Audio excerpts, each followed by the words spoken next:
evening. What do you want to do tonight?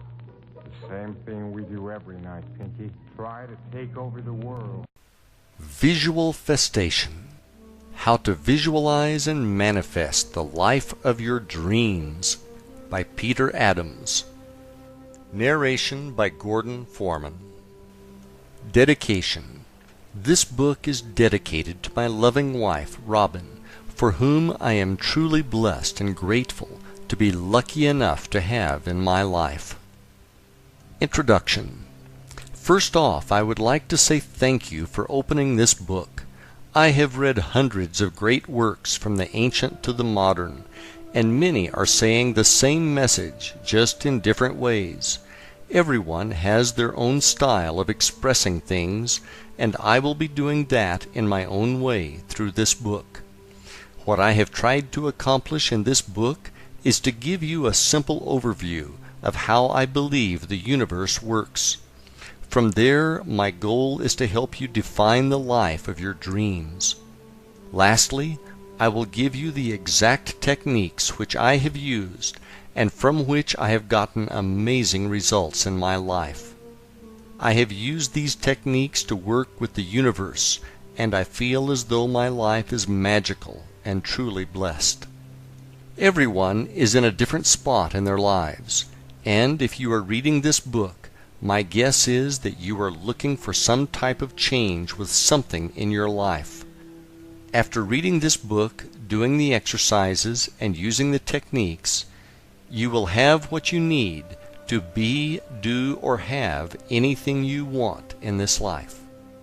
There is a disclaimer to that statement, and that is that you must believe beyond a shadow of a doubt that it is possible. To take that one step further, you are going to need to believe that it already exists for you and that it is on its way. The concepts in this book which I have written about are universal, and they are true for everyone. I am not here to challenge anyone's belief system, challenge anyone's religion, or get into a debate about how the universe was created.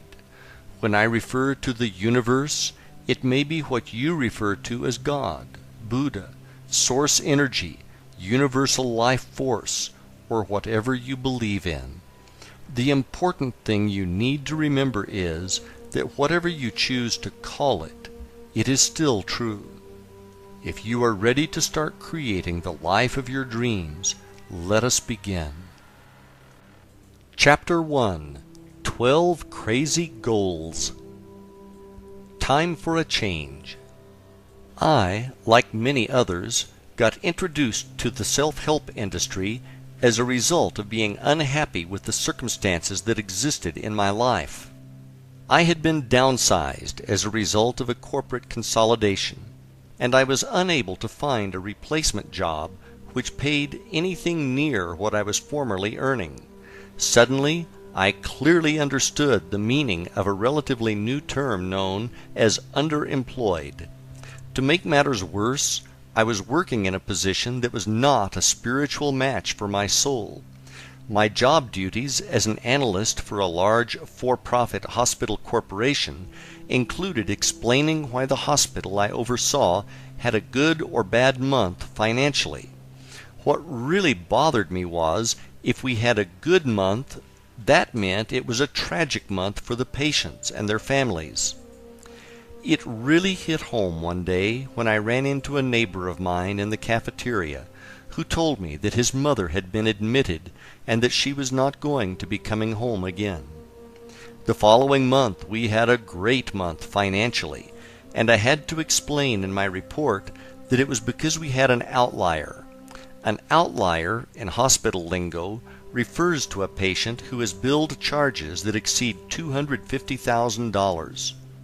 Seeing my neighbor at the hospital and knowing that his mother's prolonged death was boosting our bottom line, I knew I had to get out of this business. When it was bad, it was good, was not the kind of business I wanted to be in. Being unhappy with my professional life and simultaneously having financial challenges as a result of being downsized, I knew that I needed a major change. I don't remember how many times I could not sleep at night, and I would turn on the television to see Anthony Robbins' infomercial for his personal power system. I felt like he was really talking to me when he asked, "Are you ready to change your life? What are you waiting for?" The only problem I had was that I didn't have enough money or room on my credit card to buy his system. Well, the universe was not going to let money get in the way of getting personal power. The following morning I ran into my friend Ron on the beach, and he told me that he had just bought it, and that he would let me borrow it as soon as he got through with it. Now I was fired up, and I remembered Tony saying that we needed to take massive action on the infomercial. So, rather than sit patiently and wait for Ron to finish the course, I got started immediately and went down to the local library and checked out a couple of self-help classics. One was The Power of Your Subconscious Mind by Dr. Joseph Murphy, and the other was The Magic of Believing by Claude Bristol. After reading these, it was clear that we could make massive changes in our lives for the better through the effective use of our subconscious mind. Early one morning, while sitting down on the beach, I meditated on the question, what should I be doing with my life? After a few minutes of meditating on that question, a movie started playing in my head. It was crystal clear, and it showed me being a real estate broker who was very active in charities, and there were pictures and thank you letters on the walls of my office. I don't know how long the vision lasted, but when I came out of meditation, I had tears of joy in my eyes, and my body felt like it was buzzing from head to toe. Whatever this was, it was powerful, to say the least. Over the next few days, I pondered over the idea that the universe was telling me I should be a broker. Was that right? At the time, I saw myself as a real estate investor, and realtors were just people who got in the way of making good deals. I also had committed to opening a real estate investment company with a friend of mine who was moving to Florida, so I was going to make that my main priority. In the meantime, the movie got tucked away in storage, only to be recalled at a later date. Ron finally finished going through personal power, and as promised, he let me borrow it. I thought it was amazing, and I started incorporating a lot of what I heard on the audio CDs into my daily routine. One of the things I really liked was what Tony called an hour of power. In his hour of power, he talked about getting up in the morning and spending an hour alone and following a routine which consisted of exercise, meditation, and reading motivational material. I made some tweaks to his program, and each morning after working out at the gym, I would drive down to the beach and spend 60 to 90 minutes on the beach doing my hour of power each morning before going to what I started to call my temp job. In my hour of power, I would get a cup of coffee at the local 7-Eleven and drive on to Siesta Key and down to Turtle Beach, which was at the southern end of the island. I would then grab my folding beach chair and a bag containing the books I was reading, a small copy of the New Testament, a notebook for brainstorming and scripting, my vision book, and my small notebook that contained my written goals. One of the things I started to notice was the fact that if it rained out and I could not sit on the beach for my hour of power, I could feel the difference in my energy level and mood. I would actually feel like I was mildly depressed, which was not how I wanted to start my day. One morning, while driving to the beach, I was listening to Tony Robbins talk about traveling across Russia on a train, and during the whole trip he worked on setting goals, then rewriting them bigger and bigger, until he was at a point where his goals seemed huge.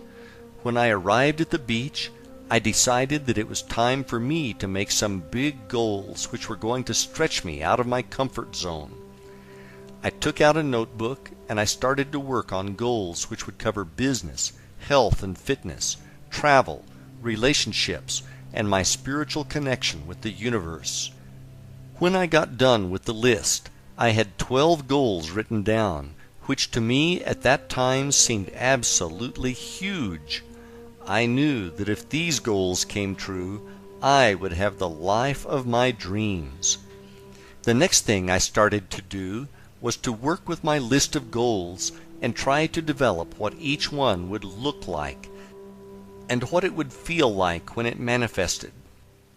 I put a lot of thought into this as I was serious about getting the results that I wanted. What I did next was to create a small notebook in which I included some affirmations, a few quotes from the Bible about prayer, and a list of my goals. And after each of the goals I drew a smiley face or two to represent happiness and gratitude for its coming into my experience. Goal number 1. I am happy. The first goal was pretty straightforward, and it meant that I was happy with all aspects of my life. When I would read this goal, I would get into a deep feeling of gratitude for how great it was to be happy, and I would truly experience the feeling of being happy. Goal number 2. I have no consumer debt. The second goal was a real stretch for me at the time because I felt like I was being crushed by consumer debt. I had credit cards that ended up being maxed out as a result of me trying to subsidize my loss of income from the downsizing. I also still owed on student loans that helped me finance my undergraduate and graduate degrees. The payment on the student loans felt like a car payment for a Porsche that would never be paid off, and the minimum payment on the credit cards felt like a mortgage. Between the credit cards and the student loans, I believe I owed roughly $35,000. I wish that was all I owed, but it was not. We also had car payments. Out of necessity, we bought 2 new cars before the downsizing, as the ones we had were breaking down frequently, with major repairs being needed. So add another $20,000 to the mix. Now we are up to roughly $55,000 in consumer debt, and that didn't include our mortgage of $100,000. The one word which best described this feeling I had at the time was hopeless. Well, Tony said think big, so I was taking his advice on this one. To create the visualization for this goal, I would see myself going to the mailbox at the end of the driveway. When I got to the mailbox, I would open it up to find it either empty or just containing some junk mail. I would then feel how good it was not to have any bills in the mail.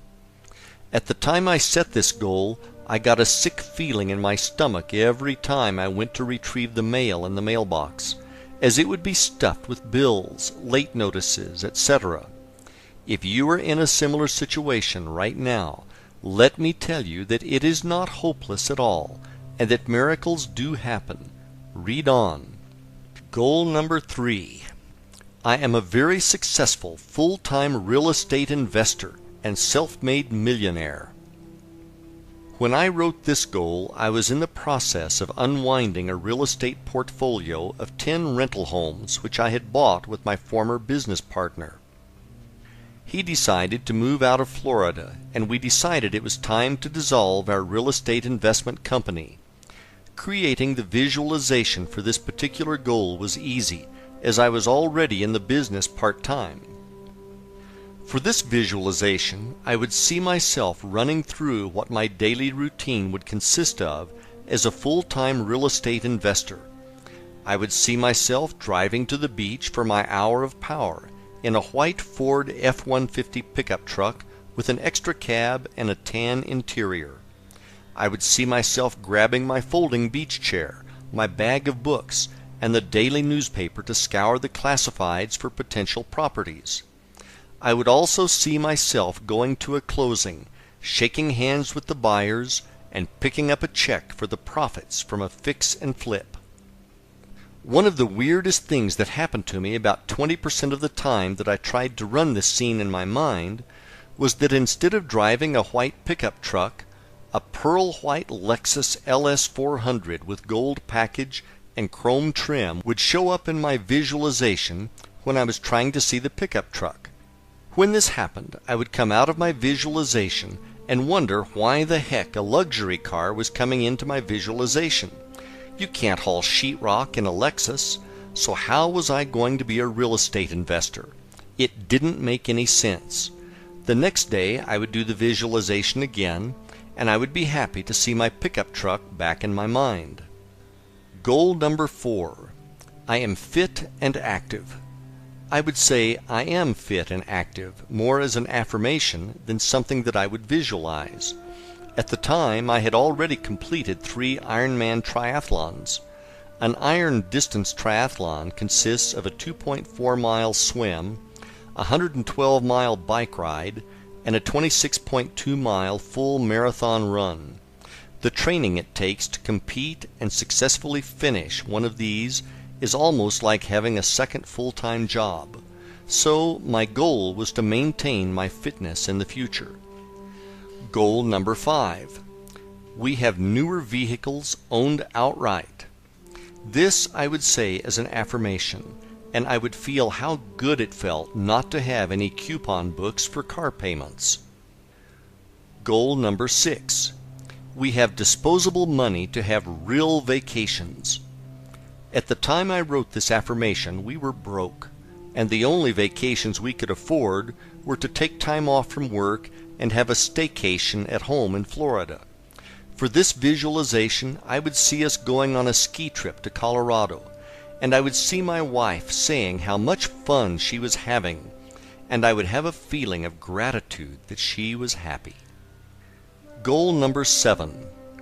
I am able to give a lot of money to help others in need, and I do. When I wrote this goal, I knew that I wanted to be a philanthropist. The reason I say that is that my wife and I had become active in Habitat for Humanity, which is a great cause. Habitat helps lower-income people afford a nice new home that they could not otherwise afford. The homeowners who get these homes pay for their down payment through sweat equity, which can often take them over a year to complete. On one Saturday morning, I asked the construction supervisor what types of appliances came with the finished homes. He said that they just came with a stove and a refrigerator. I told him that my wife and I were moving from a house to a condo, and that we would not need our washer and dryer and would like to donate them if we could.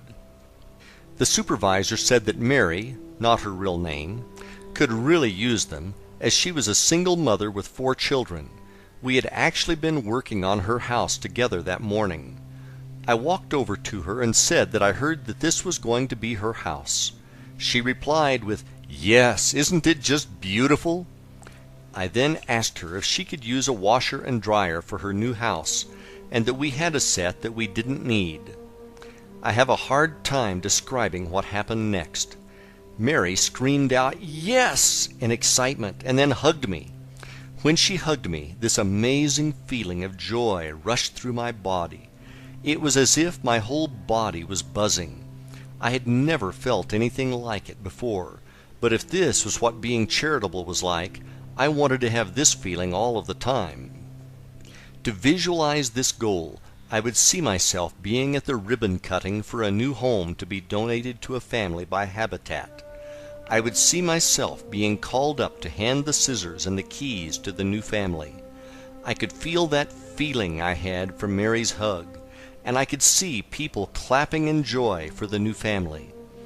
When I did this visualization, I would always end up with tears of joy in my eyes. Goal number 8. I live near the beach and have a beautiful home. This I said as an affirmation, and I would have a feeling of gratitude for how happy I was to live near the beach. Goal number 9. I own a large real estate portfolio. I also said this as an affirmation to reinforce goal number 3 of being a full-time real estate investor. Goal number 10. I am trusted by investors and have the ability to raise large sums of money. At the time I wrote this, I only had 2 investors who were really close friends. I would say this as an affirmation with the feeling that this was absolutely true. Goal number 11. I have a great relationship with my wife. I would say this as an affirmation, and I would feel gratitude for having my wife Robin in my life. Goal number 12. I have a great spiritual relationship with God. I said this as an affirmation, and I would feel gratitude for everything in my life, for the things that were on their way. What happened over the following 3 years of writing out these goals is nothing short of a miracle. Writing this down and realizing that this story happened to me inspires me even today. I was there, and I still feel a sense of bewilderment as I relay the story and sequence of events which came to pass to make my dreams come true. Without further ado, here's how it all played out on the universe's playground. I got a notice in the mail saying that my real estate salesperson license was coming up for renewal, and that I was required to take a mandatory continuing education class if I wanted to keep the license. I decided that it would make a lot more sense if I took a few extra hours and went for the real estate broker's license, and that way I could keep all the commission and could work independently. It was at this point that I remembered the movie that had played out at the beach, which had me being a real estate broker who was active in charities. Now that I was more spiritual, I started to wonder if this was what I should have been doing before. I signed up for the classes and began working toward my Florida real estate broker's license. With my broker's license, I could open up my own brokerage company. To adhere to the movie, I decided that I would give 10% of our gross commission from each sale to charity. On a Sunday afternoon in Sarasota in the spring of 2003, my wife and I were driving down to the waterfront to have lunch at a restaurant called Marina Jack. On the way, I stopped at an ATM to get $20 out. As we drove, we started throwing around names for the new charity-based brokerage I was going to open. We finally settled on the name Benefactor Realty, and we went into the restaurant for lunch. After lunch, we decided to walk along the waterfront park, which had a number of large sculptures on display. As we walked down the sidewalk, a man came up to us and asked us if we could spare any money. He needed $8 so that he could sleep at the shelter and get a meal and a shower. I put my hand in my right front pocket and pulled out $2. I apologized to him for not having more, but he thanked us graciously. As I walked away, I remembered that I had gotten the $20 bill from the ATM and that it was in my back pocket. I turned around and went back to the man and saw that another Good Samaritan was handing him a $5 bill. Telling him that his luck was changing, and now he was 2 for 2, I gave him the $20 I had found in my pocket. There was something different about this person. He did not look like the many homeless I had seen before. He was dressed in the clothes of a tradesman, and he had the clearest blue eyes I had ever seen. As he started to walk along the waterfront with us, he told us this story of how his girlfriend had hurt her back in a car accident, and how she had gotten hooked on pain pills. He said that he had tried to take the pills away from her, and she had called the police on him and filed a restraining order saying that he was abusive. Now that he could not go back to his home, he was worried that he was going to become homeless. To give him hope, I told him about the story of Og Mandino. Og was at one time in his life a homeless and hopeless alcoholic. Og started to read self-help books at the library and turned himself into a millionaire, a best-selling author, and an incredible motivational speaker. I also told the man that he should get his hands on a Bible. At that moment, he reached into his pocket and pulled out a small, brand-new, white-covered version of the New Testament. I don't know how I did this, but I went to look for the verse from the Gospel of Mark that I read every day on the beach, and as if by magic I hit the exact page on my first try. I read him the verse, I then went to find the verse from Matthew that I read in my hour of power, and again I hit the exact page on my first try. I read that verse to him, and after telling him that everything was going to work out, I handed him back his copy of the New Testament. He thanked us again and said that we had really helped him out. After I had walked about 7 steps away from the man, I got this rush of energy that I can only describe as what happens on that old television series, The Highlander, when Duncan MacLeod goes through a quickening. I could feel my whole body tingling the way it did the day Mary from Habitat hugged me. All I know is that whole experience was strange, to say the least. I also remember wondering if that was somehow a test to see if I was serious about having a company called Benefactor Realty and about giving to charity. Not long after that, I opened up Benefactor Realty and began to work as a real estate broker part-time when I was not at my temp job. Fortunately, most people who have jobs do most of their looking at properties on the weekend.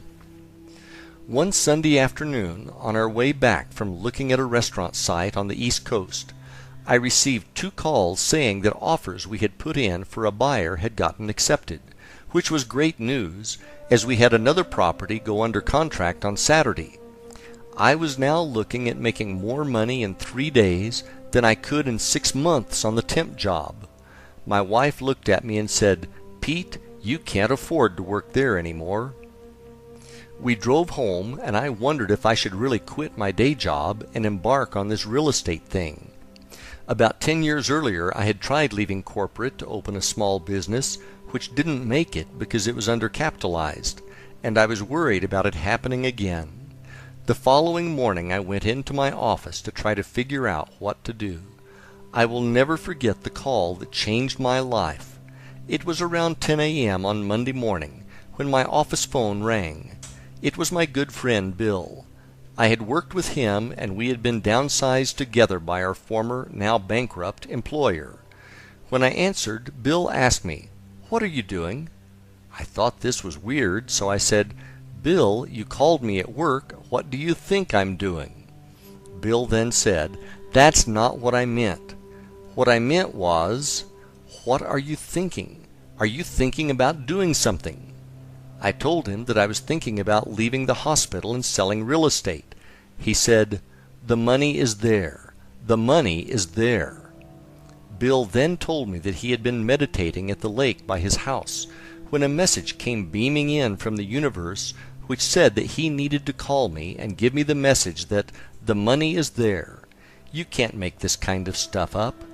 As if getting 3 deals under contract was not enough, now I had the universe calling me on the telephone. Not being one to question the universe, I immediately sent an email to my director to tell him I was going to be resigning.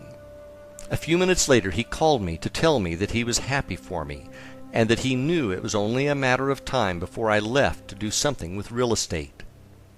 I then went to meet with my original investors and asked them if they would be interested in investing with me again. This time it was going to be as a private line of credit for my new company. They were excited about the new opportunity and wrote me a check on the spot.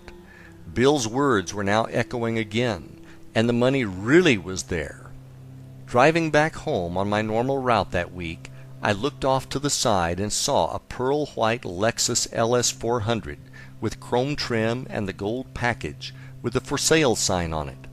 I pulled into the parking lot and walked over to the car. It was the car that had kept popping up in my visualizations. It was not a car that looked like the car. It was the exact car. Without hesitation, I called the number on the sign and bought the car. I then got a call from a wonderful tenant we had in a rental property. She called to ask me if I would help her find a house to purchase, as she did not want to get priced out of the market. I said sure, and then I asked her if she wanted to buy the one she was in. She wasn't sure if she could afford it, but I told her I would help her with closing costs, etc. What I hadn't realized was that this property had appreciated by almost $35,000 over a 2-year period since we bought it. In less than a 60-day period, I had opened a new company and left my job, sold 3 properties as a broker, sold the rental house for a windfall profit, and paid off all my consumer debt, including the 2 cars, all the credit cards, and my student loans. This was totally out of the blue, and totally blew me away. My life had completely changed for the better. When I wrote those dozen goals, I never saw any of this coming. I had no idea how it was going to happen. All I knew was that it was my job to keep believing it was going to happen and let the universe handle the details. That same year, my wife and I went on our ski vacation to Breckenridge, Colorado, and 12 months later, we bought a waterfront home close to the beach. With help from the universe, we blew the crazy goals out of the water. There was more to come the following year, and this is going to blow you away. Chapter 2: Winning the Lottery. After an unbelievable year during which all of my goals and dreams came true, I started to think about what else there was that I truly wanted to experience in my life. My life had become almost magical. It was clear that there was nothing that I could not be, do, or have if I practiced faith and used my visualization techniques. Being a triathlete and having successfully completed 5 iron distance races, I started to contemplate the idea of racing in the Ironman World Championship in Kailua Kona, Hawaii, which is often referred to as Ironman Hawaii, or, as it is known in the triathlon world, Kona. Anyone who has ever competed in an iron distance triathlon will tell you that being fortunate enough to compete in the Hawaii Ironman is like winning Wimbledon, the Masters, and the Super Bowl all in one day. Before I get into my next Ironman experience, let me give you some background behind the event. The history behind the Ironman triathlon. The Ironman in Hawaii is a legendary race. It came into being after a group of athletes were drinking beer at the Oahu Perimeter Relay post-race party in 1977.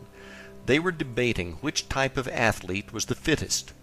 There was disagreement over who were the most fit athletes. Some said that cyclists were the most fit, others said runners were the most fit, and still others said that swimmers were the most fit. To settle the score, they decided to put it to the test. So they formed a new race that combined the 3 major endurance events they had on Oahu. They combined the 2.4-mile Waikiki rough water swim, the 112-mile Around Oahu bike race, and to top it off, they added the 26.2-mile Honolulu marathon course. They deemed that the winner of this race would earn the title of Ironman. The first Ironman triathlon was held in 1978.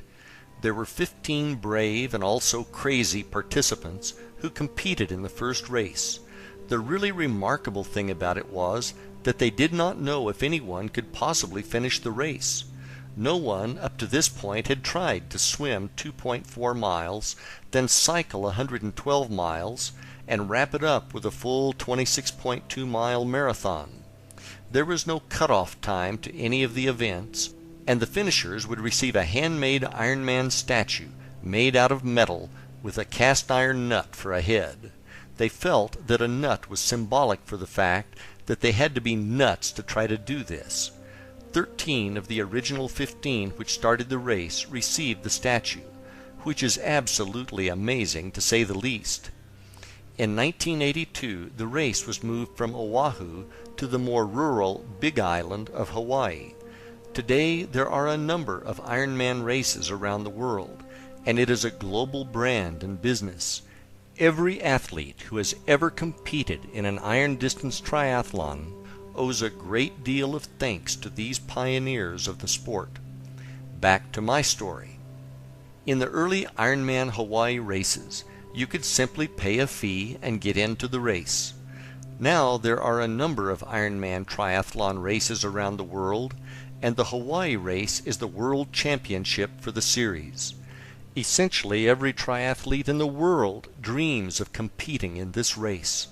Unfortunately, now you need to be one of the fastest triathletes in the world, or you need to be one of the luckiest to win a spot at the starting line. Not being one of the fastest in the world meant that if I was going to get into Kona, I was going to have to be one of the lottery winners.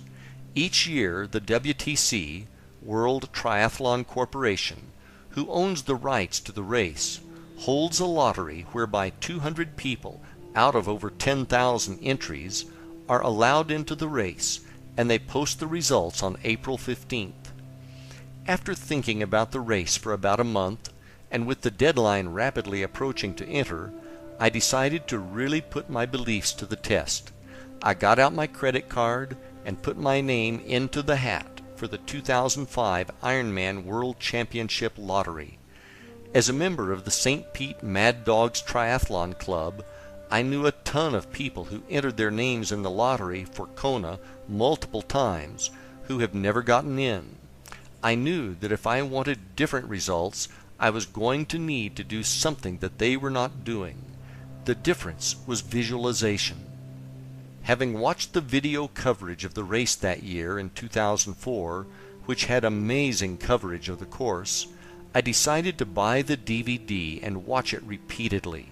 With less than 4 months before the winners of the lottery were chosen, I knew I had to get serious. I started watching the DVD a few times a week, and I would mentally race the Hawaiian Ironman in my mind for around 20 minutes each morning. The DVD had great footage, and the way they filmed it, you truly felt as if you were watching it as a competitor. Some of the most memorable shots were of the swim start, where you saw the competitors' feet kicking underwater directly in front of you, and you heard the narrator say, "You are in Hawaii, and you are in the Ironman." Another one I really liked showed the race leader biking in the lava fields on the Queen K, with the shadow of the helicopter which is filming him caught on tape as they passed over him. This was very helpful for creating extremely lucid visualizations. I also found a picture in the back of an issue of Triathlete magazine, which was entitled Night Moves. The picture showed some taller triathletes walking in the dark on the Queen K and a shorter, stocky triathlete running up behind them. The caption says, "As night slips over the last remnants of a very long day, triathletes continue toward the finish line at the Ironman Triathlon World Championship in Hawaii." I cut the picture out and put it in my vision book. I am stocky and typically pass a lot of people in the dark when I race. That man in the picture now was me, and I visualized the scene more times than I can count. Before I knew it, it was time for the lottery results to be announced. I went over to my friend Brian's office to meet him for lunch. His secretary said that he stepped out to get a haircut and that he would be back shortly. I looked down at my watch, and suddenly I realized that it was just about noon, and it was April 15th. Lottery time! Oh my gosh, I was nervous. I sat down behind Brian's desk and hopped on his computer to look up the results on the internet. I could not believe my eyes. The very first name on the list was Pete Adams, Florida. Was that me? Was there another Pete Adams? The hairs all over my body stood up, and I couldn't believe it had happened. Brian walked in the door about 10 seconds after I saw my name on the list. I said, "Check this out," and pointed to the web page. He thought I was playing a practical joke on him, and that I made up a fake list. Suddenly, my cell phone started ringing off the hook with numerous triathlete friends calling to ask me if I knew that I got into Hawaii. He then said, "Holy shit, dude, that's awesome." Brian was my training partner for a number of Ironmans that we raced together, and he knew what a once-in-a-lifetime thing this was. We were both stunned with amazement, and we kept repeating how we couldn't believe it had actually happened. I called my wife to tell her the news, and she could not believe it either. I remember her saying, "No way, are you serious? Oh my God, Pete, that's awesome!" And then her cell phone started to ring, with friends calling to tell her the news. I cannot tell you the amount of gratitude I felt when I heard the news. The universe had done it again. Wow! You are in Hawaii, and you are in the Ironman. 6 months later, and just like in the video, there I was standing in the body marking line, carrying my transition bags, and getting the number 813 stamped on my body. If you have ever done a triathlon, right before the start of the race, your nerves and emotions are in overdrive. Kick that up about 1,000%, and that is what this race feels like. After body marking, we headed over to drop off my bags, and I did a final check on my bike to make sure the tires weren't flat. Now it felt like a mini eternity as I treaded water and waited for the start of the race. The cannon went off, and the swim portion of the race was on. As I swam, I could see the feet kicking in front of me, and I heard the narrator's voice in my head saying, "You are in Hawaii, and you are in the Ironman." It was just like I was in the 2004 DVD. I mean, really like I was in the DVD. I seriously started to wonder if I was really here, really in Hawaii, really in the Ironman, or if this was a dream I was having that just happened to be very real. The swim is my weakest event, so after emerging from the Pacific, I didn't have a hard time finding my bike, as there were very few left in transition. I hopped on my bike, and the adrenaline really kicked in, as there were people everywhere cheering us on. In town, there is a loop at the beginning of the bike course, and I passed my wife and friends who were cheering me on 2 times before leaving town. After passing them at Hot Corner for the final time, I rode up Palani Road and then out to the lava fields on the Queen K Highway. Out on the Queen K and heading out past the airport, I finally settled down and got into a good rhythm on the bike. It was very desolate in the lava fields, and again it looked just like the DVD. You have plenty of time to think on a 112-mile bike ride, and I again started to wonder if I was really here or not. I started to wonder if I might actually be dead, and God was letting me do the race as part of heaven. I'm not joking when I say this. I even started to wonder if I was in a cycling accident and maybe I was in a coma or something. In this race, drafting on the bike is not allowed. So when you pass someone, they are supposed to fall back and keep a 3 bike-length gap between racers. About 35 miles into the bike course, I found myself in a section of the course that had a series of rolling hills. I was taking turns passing and being passed by a female racer on a green Griffin tri-bike. She was lighter than me, so she typically passed me on the climbs, and being heavier, I passed her on the descents. This went on for about 10 minutes, and then I rode up next to her and she looked over at me. I asked her point blank, "Are we really here?" Her response was, "Yeah, I know what you mean. It's surreal." At least I was not the only person having these thoughts. I felt better, but I still wondered if it was a dream. I started to make my way up to the turnaround at the town of Hawi, and the winds were getting really strong. It was a serious crosswind, but at the time I confused it for a headwind, and started to look forward to the tailwind I was going to have on the way out of town. After stopping at the bike special needs station and eating my Ironman racing meal of choice, boiled ham and white cheddar cheese on white bread with yellow mustard, I hopped back on the bike to make my return ride back to Kona. Heading out of Hawi, I realized there was no tailwind waiting for me. Instead, it was headwind part 2. I was now pedaling my brains out, only going 17 miles per hour downhill. I should have been going around 40 miles per hour down a hill like this. Now I was starting to worry about making the bike time cutoff. I finally made it back to Queen K and back to the lava fields. When I was making the turn, I saw a racer who had a different style bike hydration system. It looked more like a tank.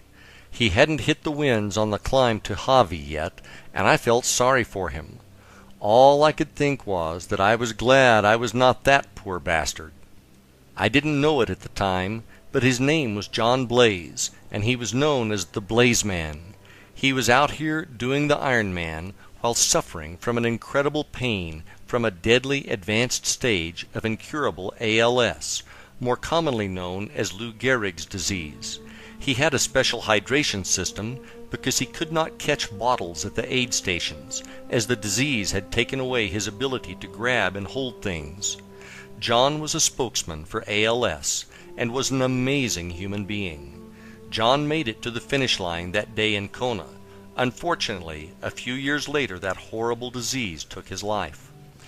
Heading back through the lava fields, all I could think about was how much easier it was on the way out.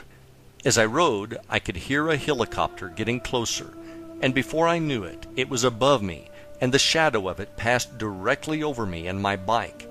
It was exactly the way it happened in the 2004 DVD. The only difference was that I was not the race leader. The shadow thing freaked me out, and now I was almost convinced that I was not here. After more wind and many more miles of lava fields, I finally got back to town. The first person that I recognized in hours was my wife, who was cheering me on from the road below the Kona Brewing Company. It was so good to see her, and she was cheering me on and saying, "Looking good." For a moment, the pain in my back, neck, legs, and buttocks temporarily lessened, and I headed down to T2 to put on my running shoes and start running the marathon. I rolled out of transition and headed up to Hot Corner, where my wife and friends were cheering me on like I was going to win this thing. I actually felt pretty good, and I shook off my bike legs in just a few miles. I took a couple of turns and ran up Alihi Drive, going past Island Lava Java, which was absolutely packed with cheering fans. The view of the surf crashing across from Lava Java was absolutely awesome, and I felt much gratitude and gave thanks to God for letting me be in Hawaii and do the Ironman. After a few more miles, I saw Sarah Reinhardson running toward me. She was like a rock star out here, complete with her own van with a film crew. Everyone knew her name and went crazy. For those of you who don't know who Sarah is, she was a lead story in the 2004 Ironman DVD. Sarah is a challenged athlete who as a child had a tissue disease and had to have her leg amputated above the knee when she was very young. In 2004, she attempted to be the first above-the-knee amputee finisher of the Hawaii Ironman. If you watch her story on the 2004 DVD, you'd better have some Kleenex handy, because it is a real tearjerker. In the 2004 race, Sarah didn't make the bike time cutoff and was not allowed to continue on. In 2005, she was back in the race with a fitted bike from Trek with the words "Unfinished Business" painted on the frame. When Sarah and I passed for the first time, I knew that she was going to make it this time. She was running strong, and she had a smile on that made everyone around her feel good. Sarah knew she had this one in the bag, so it was time for her to enjoy her journey. I finally caught up with Sarah and made the pass. I really didn't want to pass her because I was having way too much fun being near her and basking in her glory. When the people cheered for Sarah, you just felt good to be near her, and it took your mind off of the pain. It was almost like a contact high. If she could be out there doing this grueling event on one good leg, you'd better not start feeling sorry for yourself. After heading out of town and watching a beautiful sunset over the Pacific, I started out toward the airport and the infamous Energy Lab. At this time of day, the Energy Lab was not viciously hot, which it is famous for when the pros come through. On the way out, I got to see Sarah again. She was pretty hard to miss with the film crew chasing her with mics and spotlights in hand. Now it was really dark out, and I remembered the photo from Triathlete magazine that I cut out and put in my vision book. I was really the guy in the picture now, as I was running up on the other racers who were walking. Now all I wanted to do was get back to town before I got in a wreck with some overzealous fan on a mountain bike. The course now was pitch black, with the exception of the aid stations, which had lights powered by gas generators. All I had to do was keep running to the next set of lights, where I would be greeted by the nicest volunteers in the world, and I would make it home. The mantra now was just keep moving, just keep moving. I finally made it out of the darkness and reached the outskirts of town and back to civilization. With every step I could hear the announcer and the cheering crowd get louder and louder. I ran down Palani and through Hot Corner and took a left. Now I was running parallel to where the finish line was, and I was close, but not there yet. My everything ached with every step of that run on the final few miles back to Alihi Drive. As I got closer, I remembered the advice that a friend of mine gave me when he heard that I got into Kona. He had done the race a few years before, and he said, "Whatever you do, don't race hard down the finishing chute. Take your time and enjoy it. You will never forget it as long as you live. Trust me." The last 2 miles felt as long as the previous 24. Where was the turn? I kept thinking. Finally I saw a police officer blocking traffic, and I knew that was where it was. It is about time, I thought, and I turned right and ran downhill onto Alihi Drive. What was to happen next was one of the most memorable things that has ever happened to me. I was running down Alihi Drive, and there were children and adults from the crowd running up to me and high-fiving me. They wanted to share in this incredible moment, and it felt absolutely amazing to have them there. I finally arrived at the entrance to the finishing chute, and I could see the finishing line in sight. I have been to a lot of races, but I have never seen anything like this. People were jammed in the bleachers, screaming and cheering. The finishing chute had people lined up shoulder to shoulder on both sides, screaming and banging noisemakers. There was so much energy here that you probably could have lit up a city with it. It is something you have to experience in person to appreciate. I took my time and ran down the final steps of the chute and crossed over the finish line. I don't have words to describe what that was like. It was almost like you never wanted that moment to be over, even though you spent the entire day wishing it would be. After crossing the finish line, I was given a fresh lei of flowers which smelled amazing, a towel, and my official finisher's medal. A moment later, I was greeted by Robin and friends at the finish line who wanted to help me out in any manner possible. I told them I was all set, and that all I wanted was to head up to the hotel room so that I could drink a cold beer and take a hot shower. As I made my way through the crowd of spectators, everyone I passed said "great job" or "congratulations," and all I could do was say thank you. Thank you to all the fans. Thank you to all the volunteers. Thank you to the original 15 racers from 1978. Thank you to my wife and friends for their great love and support. Thank you to the race gods of the Big Island for watching over me. Thank you, Lord, for this amazing experience, which I will always remember with great joy and gratitude. As they say in the Ironman world, anything is possible. I hope this story has made you a believer of the same. Chapter 3. The Vision House. In the spring of 2004, my wife Robin and I watched a story on the Travel Channel on Breckenridge, Colorado. I had written in one of my journals one morning on the beach that one of my goals was a ski vacation in Breckenridge under my Places to Travel list.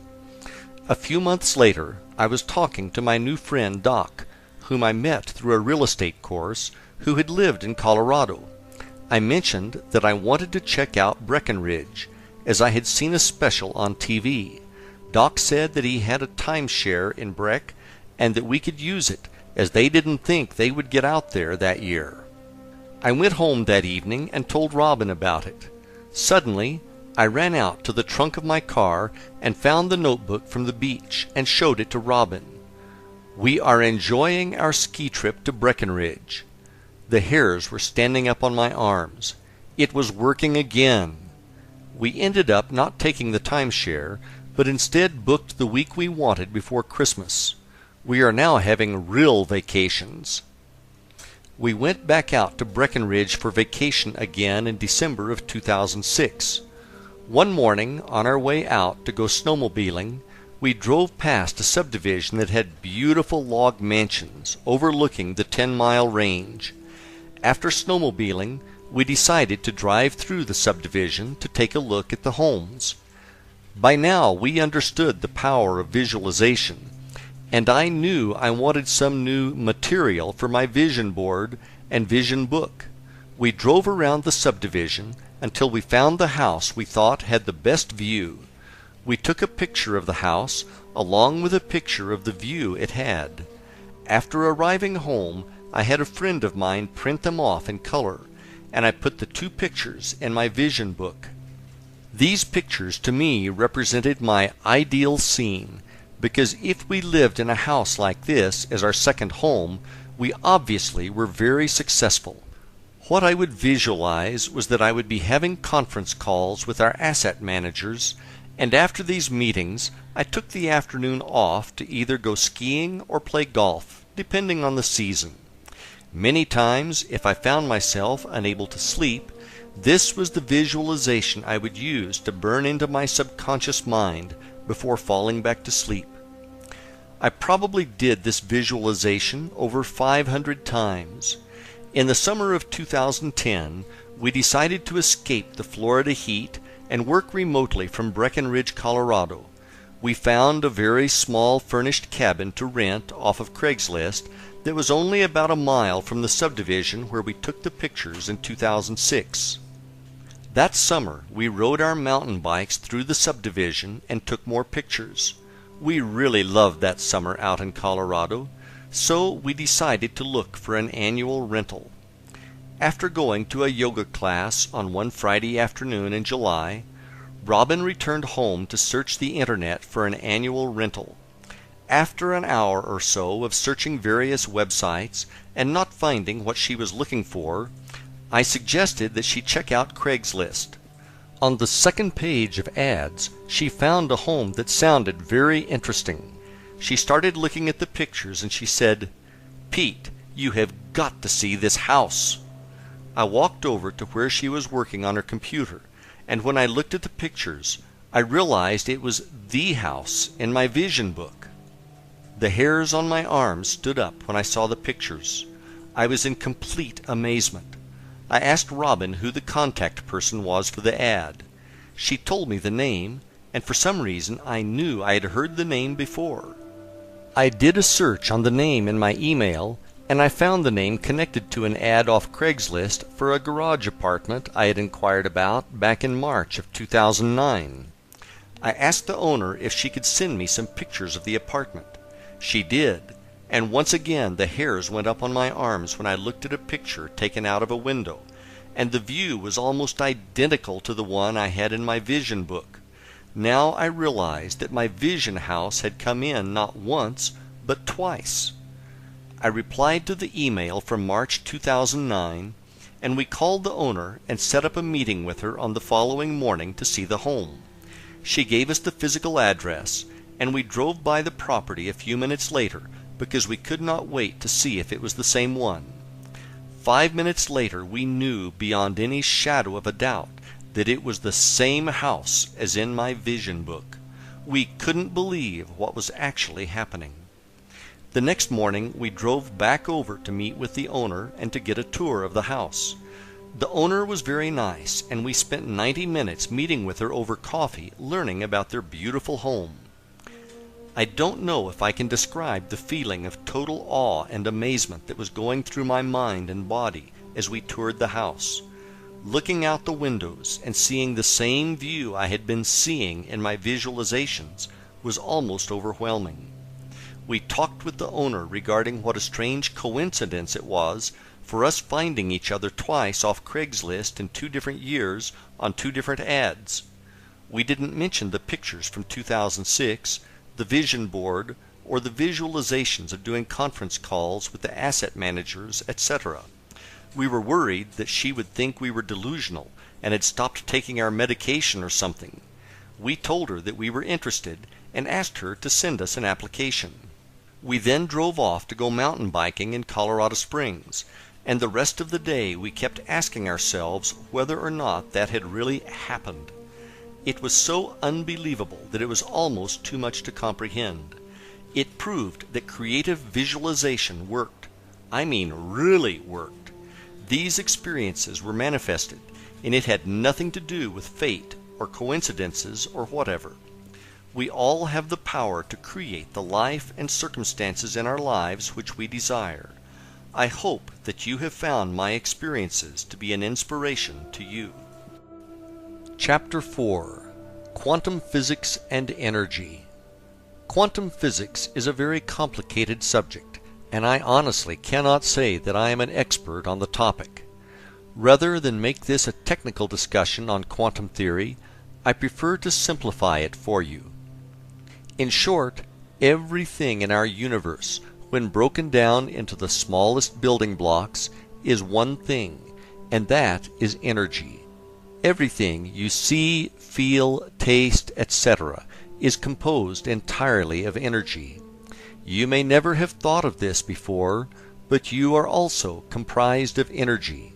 If you looked at your body through a very powerful microscope, you would see that, at the smallest level, you are in fact energy. To take it one step further, your spirit or soul, whichever feels more comfortable to you, is also energy. In this case, it is divine energy. Is it a wave or a particle? Quantum physics is the study of subatomic particles, the smallest building blocks of matter, and how they react. One of the most fascinating things that scientists discovered is that when they measured subatomic particles, depending on the test performed, the result was that the particle could either be a particle or a wave. It was actually a probability amplitude, whereby it was simultaneously both a particle and a wave. If that wasn't strange enough, they then did further experiments and concluded the observer affected the outcome of the experiment just through observation. The truly amazing thing this proved was that the researchers' thoughts were affecting the outcome of the experiments. Thus, thoughts were actually real things which had the energy to shape the outcome. What this told us was that the entire universe is made of this energy, and that outcomes could be manipulated by our thoughts. At this energy level, we are connected to source energy, which is also the level of creation in the universe. Chapter 5. It is all in your mind.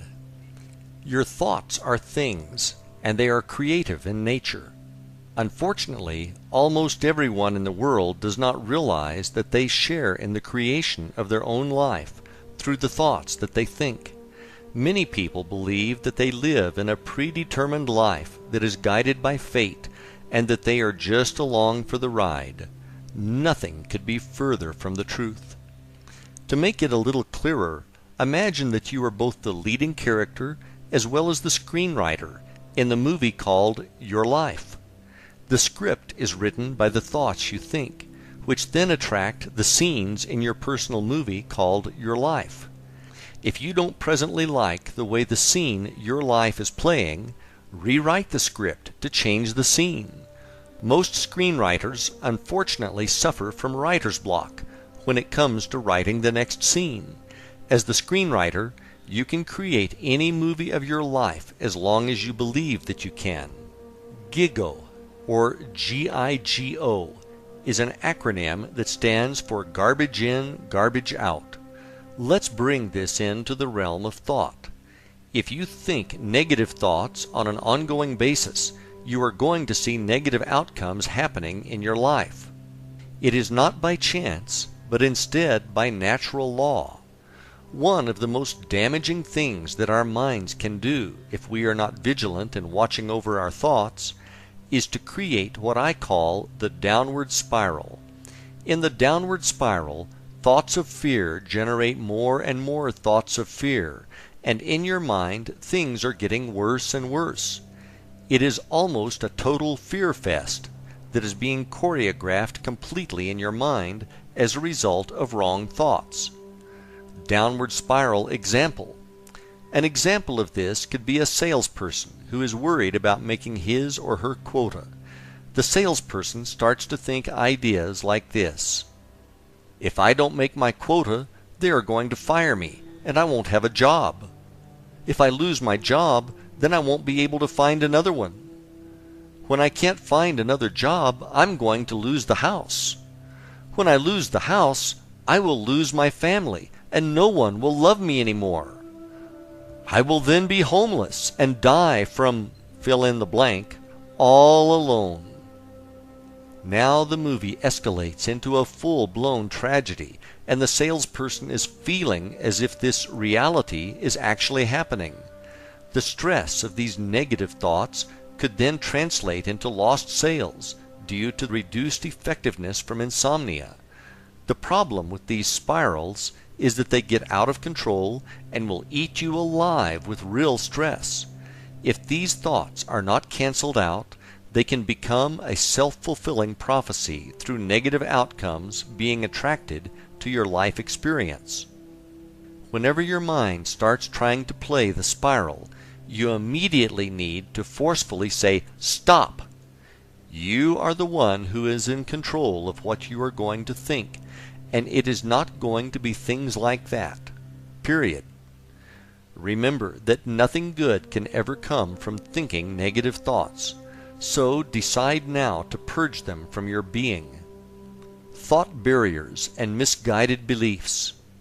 It is not my intent to give everyone a prepackaged excuse as to why they are not living the life of their dreams through what I am going to say next.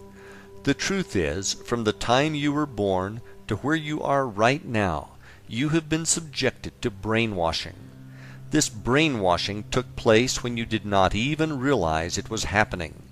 It could have been positive, but more than likely you received negative reinforcement. Most likely, the greatest amount of brainwashing you received came from your parents, and the brainwashing continued to be administered by relatives, friends, community, religion, formal education, etc.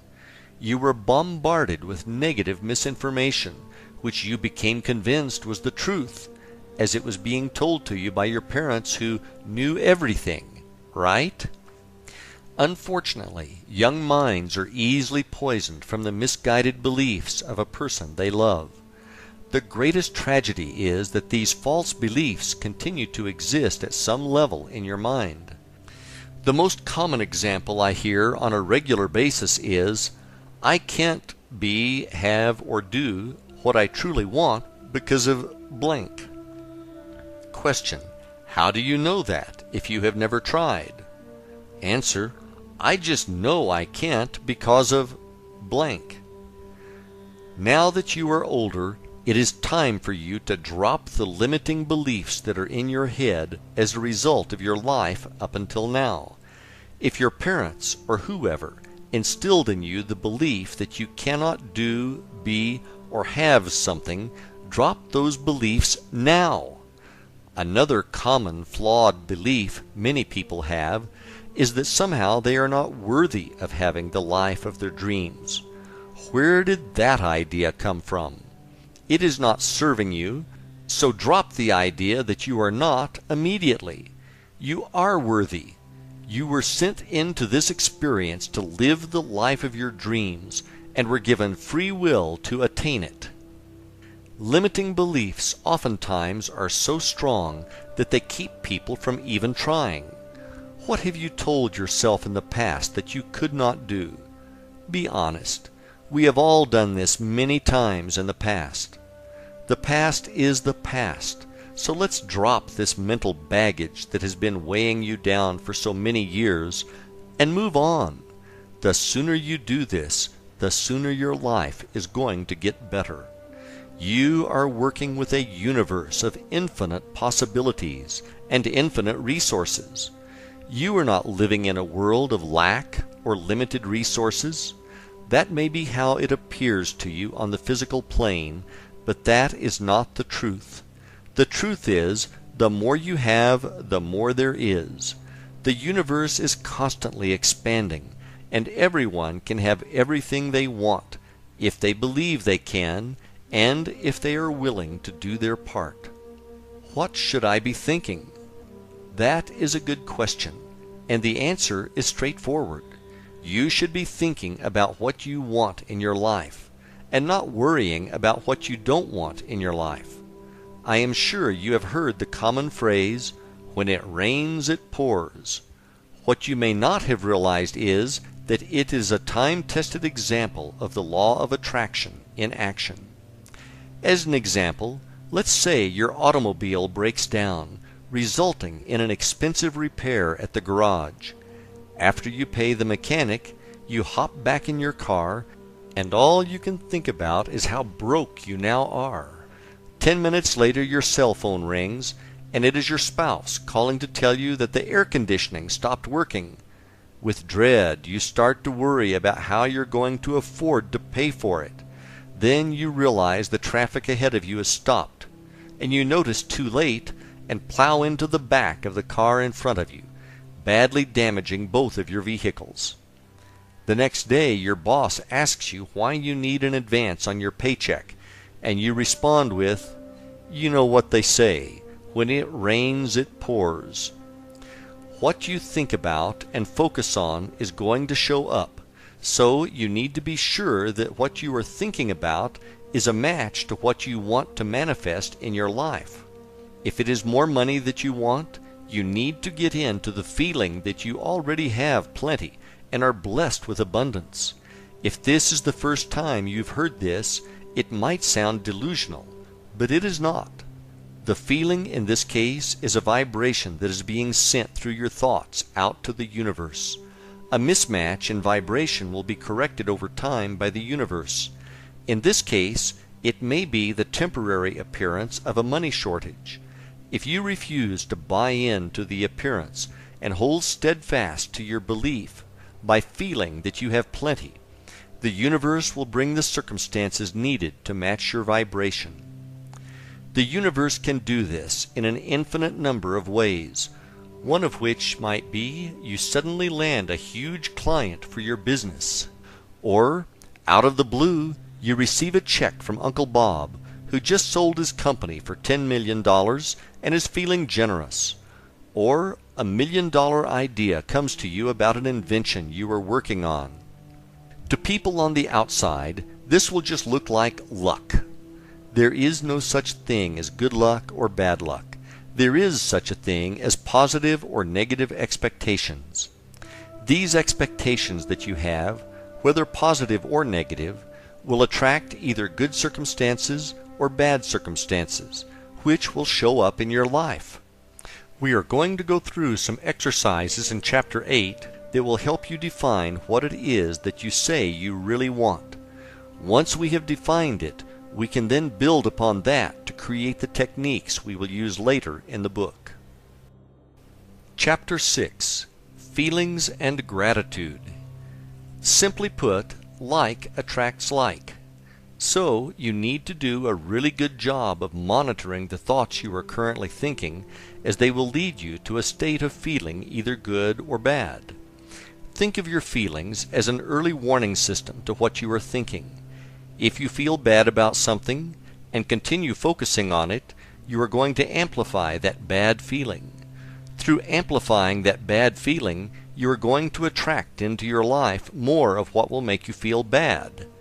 That is absolutely not going to be a favorable thing for you when you get more and more things to feel lousy about. One of the best examples I have heard about the law of attraction is this. Imagine that the universe is a giant mail-order company, and the way that you place your orders is through the thoughts you are thinking. On the other side, imagine that there is a shipping clerk filling your order. The shipping clerk does not know if size 8 will fit you. All the clerk knows is that is what you ordered. Therefore, it must be the size you wanted. Sometimes these orders get shipped to us with bonus extras, which could be really good or really bad, for that matter, based on what we are thinking. The good thing about all of the orders we place is that they can be canceled before they are shipped through a change in our thinking. The best thoughts by far that we should be thinking are thoughts that give us a feeling of gratitude. Through feeling gratitude, we are telling the universe thank you. When we feel gratitude, we are connecting directly to source energy through love, which is the most powerful force in our universe. When you express a true feeling of gratitude to the universe, you are doing a lot more than giving thanks for your current blessings. You are also setting the stage for more good things to be brought into your time-space experience, so that you have more and more to be grateful for. When you express gratitude for the things that have not yet shown up in your experience, that is even more powerful, as you have now taken a goal or an intention and converted it into a form of prayer. One of my favorite passages from the Bible that addresses this is from the book of Mark, chapter 12, verses 23 and 24, when Jesus says, "For verily I say unto you, that whosoever shall say unto this mountain, Be thou removed, and be thou cast into the sea, and shall not doubt in his heart, but shall believe that those things which he saith shall come to pass, he shall have whatsoever he saith. Therefore I say unto you, what things soever ye desire when ye pray, believe that ye receive them, and ye shall receive them." That is one of the most powerful statements ever told about how to create whatever it is that you wish to experience. Jesus is telling us point blank how to create miracles in our lives. Many people equate the word miracle to something that is incredibly large, such as taking a few fish and a couple of loaves of bread and feeding thousands of people. That is not what I am saying at all. A miracle could be that you are in a terrible car accident and walk away from it without a scratch. Another could be that a medical lab test comes back negative, or that money from an unexpected source shows up precisely when you need it. These are all miracles, just on a smaller scale than, say, parting the Red Sea.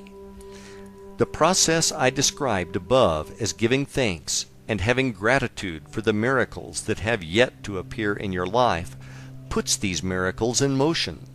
One of the biggest things we need to address here is that you don't get caught up in the hows. You don't need to know how the miracle will manifest. All you need to do is believe that it will, and be grateful for it now. If you start thinking or worrying about how it is going to happen, or what if it doesn't happen, you are watering down your faith that it will, and you are providing resistance to the event manifesting in your experience. The hows are to be left to the universe to solve, not you. The universe connects all the circumstances that lead to the fulfillment of your miracle. So stay out of the way and let the universe do its job. By the way, you are going to love the results. Chapter 7. Ask and it is given, and your role as a co-creator. There have been numerous books, this one included, and recently a movie, all about the law of attraction and the process of creation. Ask, believe, and receive was told to us over 2,000 years ago by Jesus, and was recorded in the Bible in the book of Matthew, chapter 7, verses 7 and 8. Ask, and it shall be given you. Seek, and ye shall find. Knock, and it shall be opened up unto you. For every one that asketh receiveth, and he that seeketh findeth, and to him that knocketh it shall be opened. A question that you may want to ask yourself is why, after all this time, do we still not get it? My personal belief is that a lot of people have been told by various religions that somehow God is separate from them, and they are not worthy, and if you don't follow our dogma, you are going to spend the rest of your days in a hot place, and they don't call it Florida. In fact, nothing could be further from the truth. There is a piece of the Creator inside you, and you do have the power to create miracles in your life. I wrote this book to convey that message to you and to share the techniques I have used successfully to create the miracles in my life. One of the things I think most books fail to get across is that you need to take action. This is what I define as the co-creator piece. In your role as co-creator, there are a number of job duties that come with the position, such as the following. Decide what it is that you want, why you want it, and be able to create desire for it.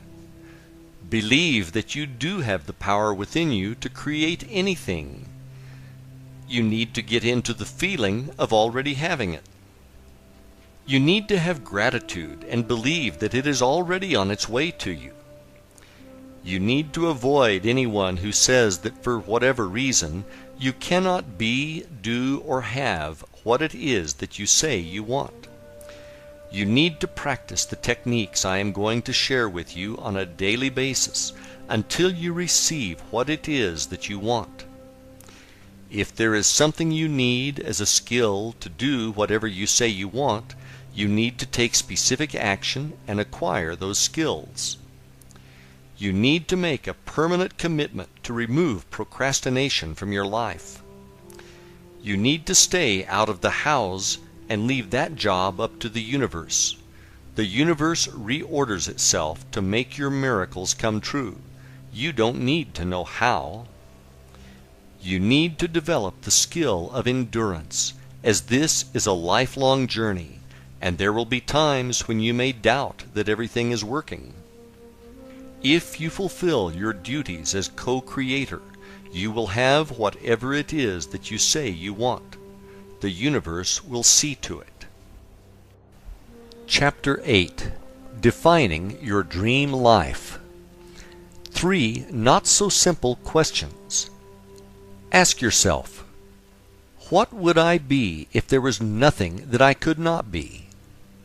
What would I do if there was nothing that I could not do? What would I have if there was nothing that I could not have? These are not philosophical questions. These are very important, very deep, and very personal questions. These are not questions that you can answer quickly, unless you have already been asked and answered them before. The answers to these questions will tell you what you really should be doing with your life. This is no time to be thinking small, so I want you to come up with answers to these questions that are so huge that if they happened, you would be so completely blown away beyond your wildest dreams. When you are working on the answers to these questions, don't let your mind say things to you like, "You can't do that," or "You'll never have that." Your mind is just talking trash, so tell it to be quiet. The whys. Take your time answering these questions, and feel free to supersize your order. If you can imagine it, you can have it. Once you have your major life goals written down, I want you to write each one down on the top of a separate piece of paper.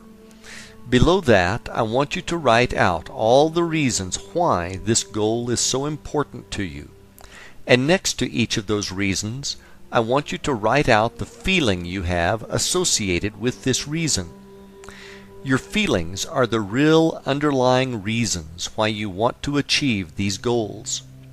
This is a good thing because if you dig down deep enough, you will find that the answer in its simplest form is love. With love comes passion, and that is a very powerful force of attraction in our universe. Ideal scene. Once you have your list completed, I want you to take a few minutes and imagine that it is now 5 years in the future, and everything on your list came perfectly true, and that it is now your present reality. See yourself in the movie that is playing on the screen of your mind, with all of these things being true. When you are ready, grab a notebook and write out precisely in detail what this scene looks like and how it feels. I mean really feels to you. Soak up all those awesome feelings associated with these things being true in your experience. Does that feel great or what? Congratulations, you have just defined your ideal scene, which is also known as your end result. Now you not only have a destination for your journey, but you already know what it is going to feel like when you get there. Now that you have this, it is time for you to learn the techniques which will bring your ideal scene into your reality, along with all those good feelings that come with it. Chapter 9. Goal Setting. The importance of having goals cannot be overstated on the journey to living the life of your dreams. When I talk about goals, I am not referring to New Year's resolutions, where people resolve to lose weight and they go to the gym for 2 weeks. I like to think about goals as being similar to mile markers on the road to your destination. In this case, that destination is your ideal scene, or your dream life. One of the best things about setting and achieving your goals is that it puts you in as an active participant in creating whatever it is that you say you want. If you want to have the life of your dreams, you are going to need to take action. Dreams with deadlines. Another way to think about goals is to think about them as being dreams with deadlines. Many people are actually afraid of setting goals, as they immediately start to have thoughts such as, what if it doesn't happen? How bad will I feel then? If this sounds familiar to you, you're going to need to make those feelings about goals to be something that is now in your past. Another error many people make is that they will set a goal, but they fail to set a date for its achievement. When I am ready is not a deadline. It is a delay tactic for avoiding taking the actions required. Let's say your goal is to one day complete that college degree that you started but never finished for whatever reason. The first thing you need to do is drop that one day nonsense and set a deadline for achieving that degree. You also will need to take immediate action, such as ordering your transcripts, filling out the application, and registering for classes. As soon as you do this, you are moving in the direction of your dreams and achieving your goals along the way. Deeds, not words. I have an excellent example of this from my personal experience, which I would like to share with you. In December of 1988, I was a construction worker in the Laborers Union working in Boston on an excavation site. The weather this particular day was lousy, half raining and half snowing at the same time. I was in my 20s, and I was working with another laborer who was in his 50s. The two of us were shoveling gravel with yellow rain gear on, and it was pure misery. The gravel was wet and heavy, and by the morning coffee break my lower back was already hurting. After the short break, it was back to the rock pile to try to survive until lunch. I will never forget this day as long as I live. We were taking turns shoveling the gravel when suddenly I looked up in horror and realized that I was looking at myself in 30 years. It hit me like a sledgehammer. What the hell am I doing? I've got to do something about this, and I've got to do it now. The rest of the day I worked on my action plan while I shoveled away. It was time to go back to school. I had attended a community college briefly 4 years earlier and left before the end of the semester to go make big bucks in construction. I decided to take the next day off from work so that I could visit the college and see if they would let me back in. They said no problem and gave me an application and the spring course catalog. I then called one of my friends to get the number of one of his friends who was a shift manager at a hazardous waste plant to see if there were any night openings. My timing could not have been better. He said he was looking for a couple of people and hired me on the spot. That spring I started taking classes part-time as a freshman at the community college. At the same time, one of my friends was a first semester junior doing a cooperative learning assignment at a stock brokerage firm. 5 years later, I earned my bachelor's degree, and 2 years after that, I had my Master of Science degree. After those same 7 years, my friend was still only a junior and talking about taking classes to complete his degree, and I had graduated twice. The major difference was that I took immediate action instead of just sitting around talking about it. When you make the commitment and take action, the universe will bend over backwards to help you achieve your goals. Words, not thoughts. Your goals need to be written, and you need to review them on a daily basis. Simply put, if they aren't written, you don't have them. Writing them down forces you to define clearly what it is you are going for. For your subconscious mind to assist you with achieving these goals, they need to be clear. Through writing them down, you are able to give your subconscious mind clear instructions. I personally suggest having a laminated card which you can carry in your pocket at all times, so that your goals are with you at all times. What I found helpful, and which added power to my goals, is that I added some short prayers to the opposite side. Another technique that I have used in the past is to rewrite my goals every morning. When you do this, it feels as if you are reinforcing your commitment to their achievement. Can you believe them? Your goals also need to be believable to you. Don't confuse this with the idea of knowing how they are going to come to fruition. That is not what I am saying. What I am saying, though, is if you create a really big goal, one which is beyond what you can get your mind to believe can happen, it is too big for you at this time. What will happen is that you won't be able to achieve the feeling that it has come true. As you set goals and achieve them, you are going to gain momentum and set bigger and bigger goals. One of the ways you can work on ramping up the size of your goals is to work on your faith. If you can truly believe with utmost certainty that your goals are already accomplished, you can pretty much ask for anything because you will be unstoppable. The why is as important as the what. When you create your goals, make sure you know why you want to achieve them. The reasons why you want to achieve these goals need to be powerful. If they are not powerful, you will not be able to generate a burning desire to have them fulfilled, which is necessary. This burning desire is also known as passion. If you don't have passion for what it is that you say you want, simply put, it won't happen because the energy is not there. With passion for their fulfillment, you will be able to generate very strong feelings of gratitude for their coming into your experience ahead of time. This is a crucial step in the process of manifestation. In the present.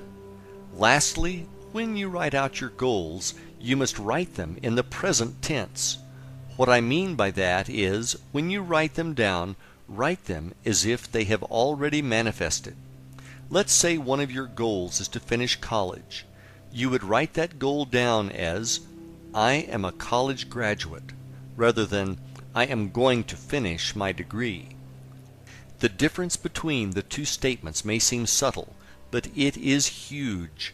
The first one puts it in the present as already being done, while the latter places it as a possibility in the future. All of your goals need to be written in the now, and as already being a reality.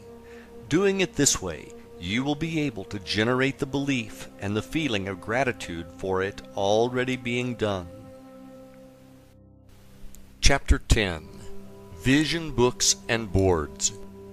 If you have read the earlier chapters of this book, I am sure you are going to be interested in what I have to say about vision boards and books. My personal experience has been nothing short of miraculous when I look back to what I have put in my vision book and which has manifested into my reality. In case this is your first exposure to vision boards and books, I will give you a quick explanation on how to create one. I will then tell you how I used one to successfully help me manifest things into my physical reality. Let's create one.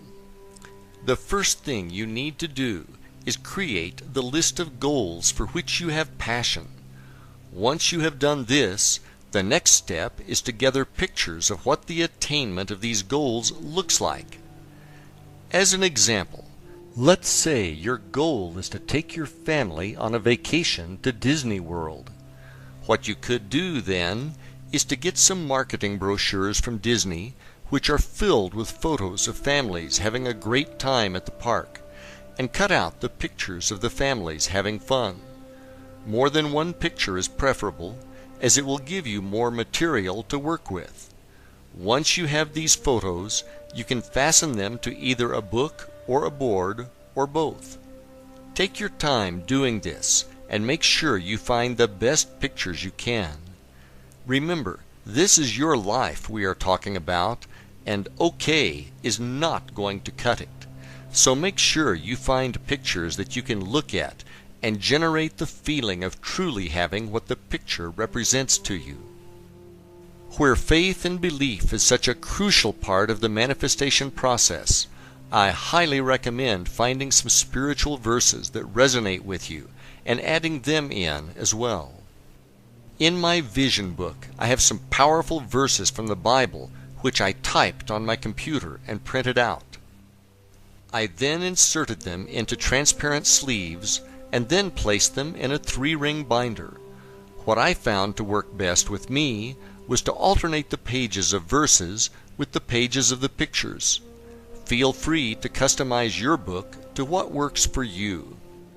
Inside your book, you will also have your written goals, which must be written in the present tense.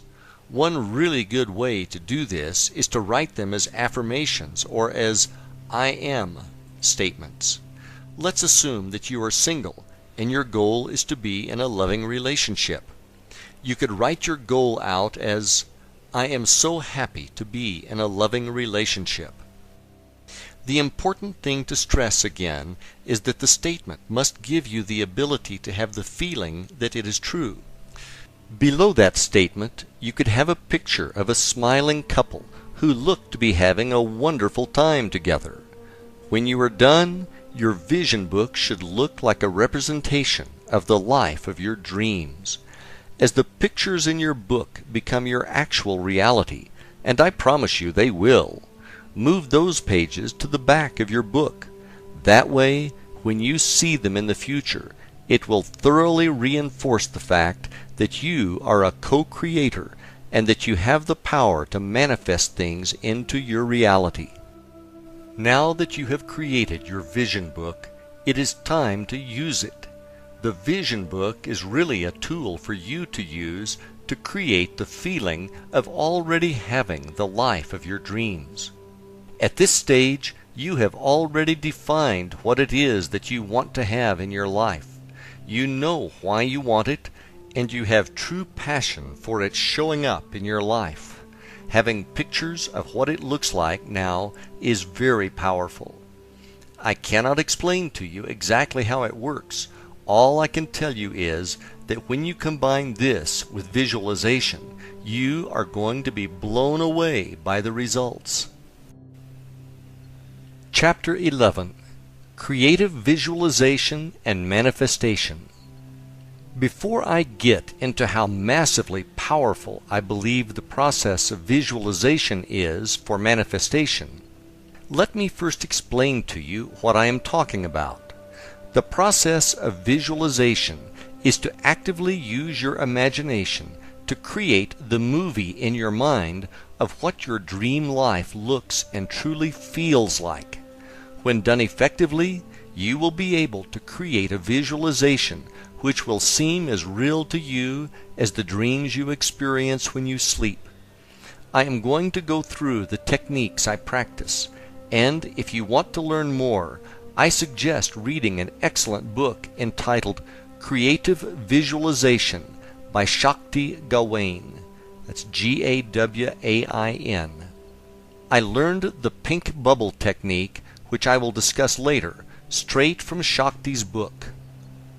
The visualization process, step by step. One of the things you must be able to master to have really good visualizations is the ability to quiet your mind through meditation. If you are new to meditation, don't worry. You are not going to have to get on a plane to Tibet to learn. It is a lot simpler than you might think, but I would suggest reading more on the subject. To begin, you need to be able to relax. Turn off your outside thoughts and bring your brain waves down to a state known as alpha. At alpha, you are completely relaxed, but you are still awake. Alpha can best be described as the state which you are in just before you fall asleep. At that level, you are very relaxed, but you can still control your thoughts. One of the techniques I use to get into alpha is to sit in a comfortable chair, close my eyes, and relax, and then count backwards from 15 to 1. I actually see the numbers, and I relax more and more as I count down. Finally, at 1, I arrive at alpha, and I am completely relaxed. Once you are at alpha, you can begin your visualization process. When I first started to practice visualization, I would get into alpha and imagine a beam of white light passing through my body from the heavens to the center of the earth, and it would flow in and out with each breath, and after a handful of breaths, I would feel a sense of connection with the universe. Once I was at this level, I would begin my visualization process, which would last between 5 and 10 minutes, and I would step into my dream life, or ideal scene, where all of my goals had manifested. An important note I would like to add here is that when you are in your ideal scene, you are not visualizing about how it is to come about. Instead, you are enjoying being in the end result.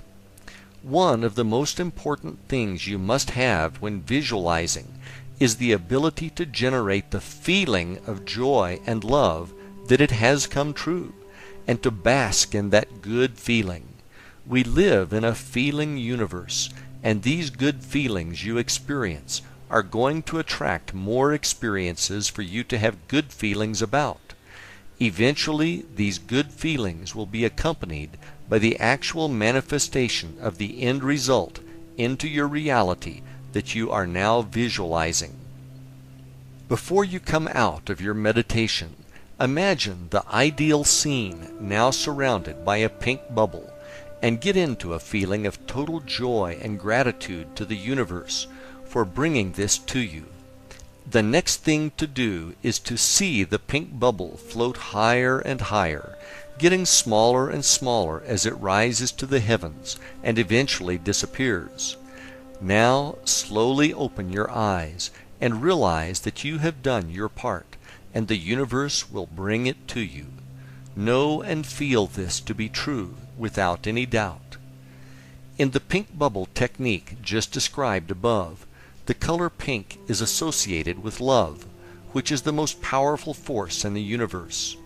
The bubble floating to the heavens represents detachment from the outcome, whereby you are not worried about it coming true because you know that it is true. My personal successes. I personally cannot tell you how truly powerful I believe the power of creative visualization to be. My personal belief is that when we are practicing the techniques, we are truly operating as co-creators with the universe and operating in the field of infinite possibilities where anything and everything can be created.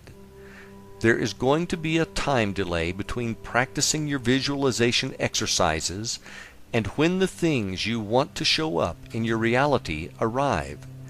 If you were someone who could operate at the vibration level of a Christ or Buddha, the time delay would be much shorter.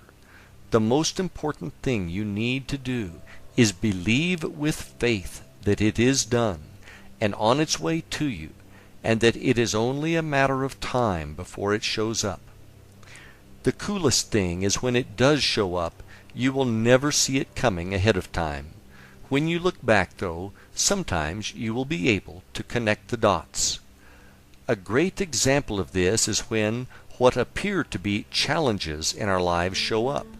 Sometimes the challenges are precisely part of the universe's plan, and they are actually events needed to create the circumstances for our dreams to manifest. We don't realize this because we are not able to peek behind the curtain to see how it is all actually happening.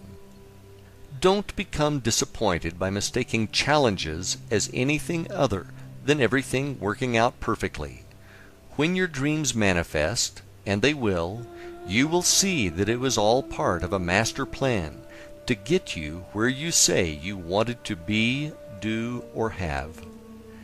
Acting as a co-creator and through using creative visualization, I have and continue to manifest miracles in my life. If you regularly practice visualization, the miracles that show up will be yours. And is that going to feel good or what?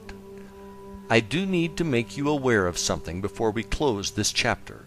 Sometimes, for whatever reason, you are going to have days where you seem unable to get into the zone and will have difficulty visualizing. On an occasional basis, this happens to me as well. Don't worry about it. When this does happen, and it will, just work on one of the other techniques, such as scripting, which we will discuss in the next chapter. This will keep you on track and focused on your path to the life of your dreams. Chapter 12. Scripting. Scripting, which is sometimes referred to as journaling, is a great technique I use regularly to get into the feeling that my dreams have manifested. It is a really easy exercise to do, and it is great when you are pressed for time. There is something very powerful about writing words down on paper. It is especially powerful when you are writing them down while simultaneously having a feeling of gratitude. It only takes a few minutes, and you can generate some amazing feelings of truly having it now. It is important that you find a quiet place to write without distractions. From there, break out your paper and pencil and start writing about the miracles that you want to have materialize in your life, and the associated feelings of joy and gratitude now that they have become your reality. You should be able to generate the same level of feelings when you are scripting as you do when you are having a good day visualizing. What I normally do is start off with a statement such as, "I am so happy about blank," and then I start writing about and describing how good it feels to have blank in my reality. Sometimes I will focus on practice scripting on one of my goals. Other times I will script for a longer period of time and write about my entire ideal scene and the feelings of joy I have for it manifesting into my life. Don't worry about your penmanship or spelling when you are doing this exercise. What is more important is that you can get into the flow and just let the words and feelings come out. Never feel as if you are forcing the words to come out, and never think or write about how it is coming to you. Remember, you are writing in the present tense, and it has already happened. A brief example. Let's say one of your goals is to have a cabin in the mountains. Here's how I might write about it. Wow! I cannot believe how much I love spending time at our new cabin next to the lake. I love meditating next to the crystal clear, pristine waters every morning. I feel so at peace here. The kids are having such a great time swimming that I can barely get them to come out of the water to eat. The sunsets over the lake are absolutely beautiful, and I love the cool evenings here. Lord, I cannot thank you enough for my beautiful cabin. I love being here so much that I never want to leave. Thank you, thank you, thank you. If you have done this exercise correctly, when you are done writing, you should really be basking in a feeling of joy and gratitude. Another method of scripting is to imagine that you are writing a letter to a very close friend or loved one, and you are telling them all about the miracles that have happened to you. The more detailed you can be about your feelings and the experience, the better. You can use scripting to improve any area of your life that you wish to change. One of the things that I do when I am scripting is to add the pink bubble visualization technique when I am done writing, thereby releasing it to the universe to manifest it back to my reality.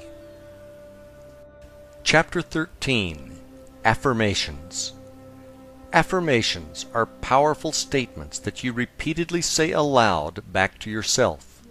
The idea behind them is to put your subconscious mind to work on bringing these affirmations into your reality. The affirmations are always written or said in the present tense, and they are always positive. Your subconscious mind does not recognize the words no and not, so do not use them when you create your affirmations. Let's say one of your goals is to lose 50 pounds and to get back down to your ideal fit body weight of 130 pounds. Rather than creating an affirmation that says, "I am no longer fat," a better way would be the following affirmation: "I feel great maintaining my perfect weight of 130. Some people have had great experiences with saying their affirmations while staring at themselves in the mirror. The technique which resonated best with me was to add this specific language to my affirmations. At the beginning, I would add the words, "In an easy and relaxed manner, in a healthy and positive way, I am now," then state my affirmation. And then I would close with, "In its own perfect time, for the highest good of all concerned, this or something better is now manifesting on my behalf." I have to credit Mark Allen for this technique, which I learned from reading his book, The Millionaire Course. Example: one of my actual affirmations. In an easy and relaxed manner, in a healthy and positive way, I am now building financial success which is beyond my wildest dreams. In its own perfect time, for the highest good of all concerned, this or something better is now manifesting on my behalf. This was one of the affirmations I created back during the time I was working on my 12 crazy goals. In closing, I think the best method to practice affirmations is to create one for each of your goals and then to repeat them when you first rise and again just before sleep. Then visualize and see them as all being true in your mind before drifting off to sleep. Chapter 14. As If. Think, speak, and act as if is a technique whereby you get into the mindset and feeling of being, having, and doing.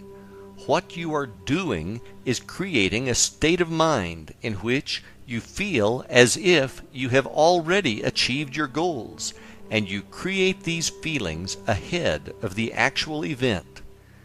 You also combine this with action and do the things you will do when your dream life manifests, as well as acquiring the knowledge that you will need to be ready when your goals show up.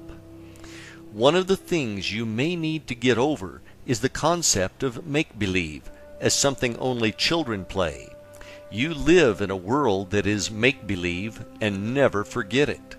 Wherever you are in life right now is a result of what you have believed and made.